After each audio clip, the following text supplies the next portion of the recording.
প্রিয় ও স্নেহের 2026 সালের নতুন বছরের সপ্তম শ্রেণীর ছাত্রছাত্রী বন্ধুরা, আশা করি তোমার সবাই ভালো আছো। আজ আমরা যে বিষয়টি নিয়ে আলোচনা করব, সপ্তম শ্রেণীর ফার্স্ট ইউনিট টেস্ট অর্থাৎ প্রথম পর্যায়ক্রমিক মূল্যায়নের ইতিহাসের সম্পূর্ণ অধ্যায়ভিত্তিক লাস্ট মিনিট সাজেশন নিয়ে। আশা করা যায় এখান থেকেই সমস্ত প্রশ্নই তোমরা কিন্তু ফার্স্ট ইউনিট টেস্টে কমন পেয়ে যাবে। দেখে নাও, প্রথম প্রশ্ন তোমরা পড়বে দ্বিতীয় অধ্যায় থেকে। দ্বিতীয় অধ্যায়ে তোমাদের রয়েছে ভারতের রাজনৈতিক ইতিহাসের কয়েকটি ধারা। এই ভিডিওটিতে আমরা আলোচনা করব শুধুমাত্র শর্ট কোশ্চেন নিয়ে। প্রথম প্রশ্ন, বঙ্গ নামটির প্রথম উল্লেখ পাওয়া যায় কোথায়? ঐতিরেয় আরণ্যকে। যে প্রশ্ন উত্তরগুলো বলছি অবশ্যই কিন্তু প্রতিটি প্রশ্ন উত্তরই তোমাদের খাতাতে নোট ডাউন করে তোমরা কিন্তু মুখস্থ করে ফেলবে। আর এই প্রশ্নপত্রের সম্পূর্ণ পিডিএফ ফাইল কিন্তু আমাদের ফেসবুক পেজ রয়েছে এডুকেশন ফ্যামিলি, সেখানে কিন্তু আমরা আপলোড করে দিচ্ছি। তোমরা কিন্তু অবশ্যই সেখান থেকে সংগ্রহ করে নেবে। ডেসক্রিপশনে কিন্তু লিঙ্ক দেওয়া রয়েছে। 2 নম্বর প্রশ্ন, প্রাচীন বাংলা জনপদগুলির মধ্যে বঙ্গ ছিল একটি ড্যাশ, উত্তর হবে বিভাগ। অর্থশাস্ত্র গ্রন্থটি কার রচনা? উত্তর হবে কৌটিল্য। বাংলাদেশে কত খ্রিস্টাব্দে স্বাধীনতা লাভ করে বাংলাদেশ? 1971 খ্রিস্টাব্দে। প্রাচীন বাংলার অঞ্চলগুলির মধ্যে বৃহত্তম ছিল কোনটি? পুণ্ড্রবর্ধন। শশাঙ্কের রাজধানী কোথায় ছিল? কর্ণ সুবর্ণ। সমতটকে বাংলার বাকি অঞ্চলের থেকে আলাদা করে রেখেছিল কোন নদী? উত্তর হবে মেঘনা নদী। সকলোত্তর পথনাথ উপাধি কার? হর্ষবর্ধনের। শশাঙ্ক কোন ধর্মে বিশ্বাসী ছিলেন? শৈব। হর্ষশ্রুতির রচয়িতাকে? বাণভট্ট। বাংলার প্রথম নির্বাচিত রাজাকে? গোপাল।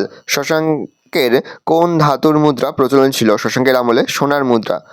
বাংলায় পাল বংশের রাজত্ব শুরু হয় কত খ্রিস্টাব্দ থেকে? আনুমানিক 750 খ্রিস্টাব্দ। বাংলায় কৈবর্ত বিদ্রোহ ঘটেছিল কবে? 11 শতকের দ্বিতীয় ভাগে। কৈবর্ত বিদ্রোহের নেতা কি ছিলেন? রুদক। লক্ষণ সেনের রাজধানী ছিল পূর্ববঙ্গের কোথায়? বিক্রমপুরে।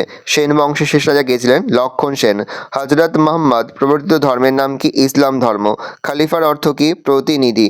সুলতান মাহমুদ কতবার ভারতবর্ষ আক্রমণ করেছিলেন? 17 বার।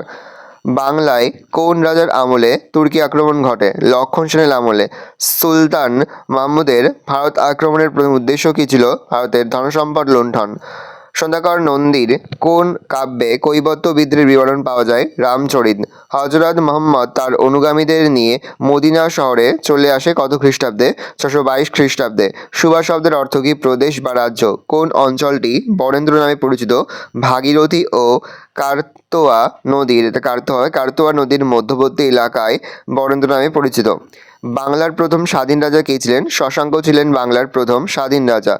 বাংলার কয়েকটি জনগোষ্ঠীর নাম লেখো। বঙ্গ, গৌড়, পুণ্ড্রবর্ধ। হর্ষবর্ধনের সভাকবি কে ছিলেন? বাণভট্ট। শশাঙ্ক কোন দেবতার উপাসক ছিলেন? শশাঙ্ক শিবের উপাসক ছিলেন। নেক্সট, সেন বংশের প্রতিষ্ঠাতা কে? সামন্ত সেন। সেন বংশের শেষ শক্তিশালী রাজা কে ছিলেন? এই উত্তরটা তোমরা অবশ্যই কমেন্ট সেকশনে কমেন্ট করে দেওয়াটা একদমই ভুলবে না। সেন বংশের শেষ শক্তিশালী রাজা কে ছিলেন?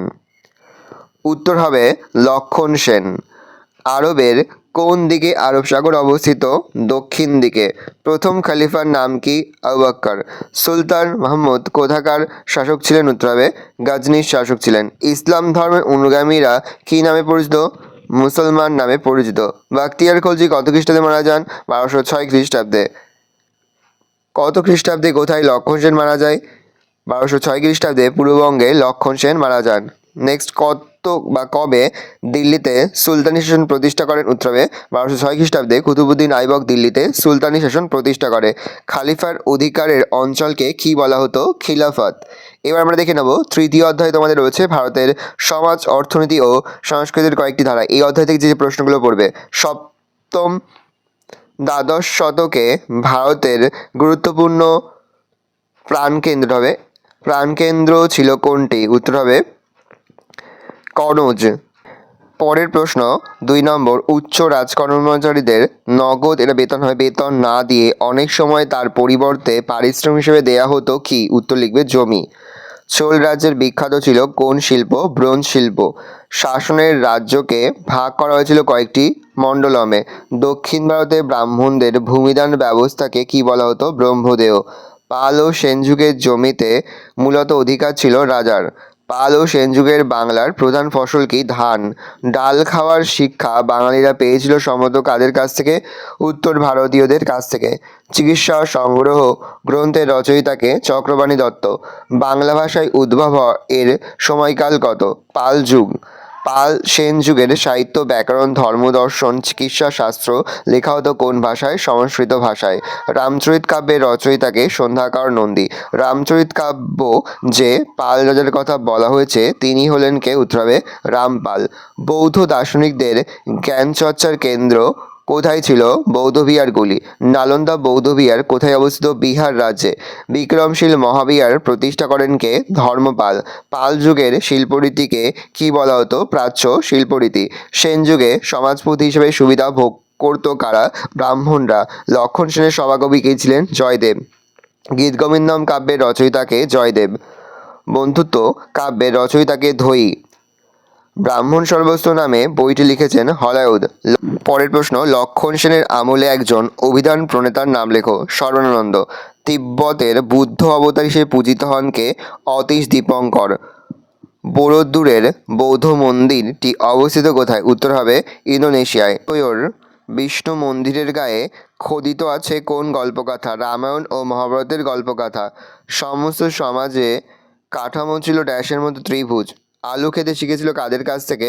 ভারতীয়রা পর্তুগিজদের কাছ থেকে। রামচরিত এর কাহিনী কোন গল্প অনুসারে লেখা? রামায়ণ। দান সাগর ও অদ্ভুত সাগর বই দুটি কে লেখেন? বল্লাল সেন। পাল সেন যুগে বাংলার অর্থনীতির মূল ভিত্তি কি ছিল? কৃষি, শিল্প এবং বাণিজ্য।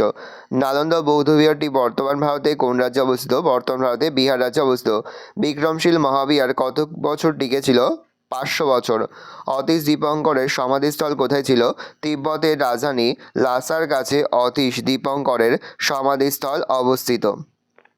ভালো করে দেখে নাও, এই রয়েছে টোটাল তোমাদের ফার্স্ট সেমেটিভ অর্থাৎ প্রথম পর্যায়ক্রমিক মূল্যায়নের ক্লাস 7-এর ইতিহাসের সম্পূর্ণ অধ্যায়ভিত্তিক লাস্ট মিনিট সেশন। আশা করা যায় এখান থেকেই সমস্ত প্রশ্নই তোমরা কিন্তু তোমাদের পরীক্ষাতে কমন পেয়ে যাবে, সেহেতু প্রতিটি প্রশ্ন উত্তরই তোমাদের খাতাতে লিখে তোমরা কিন্তু মুখস্থ করে ফেলবে।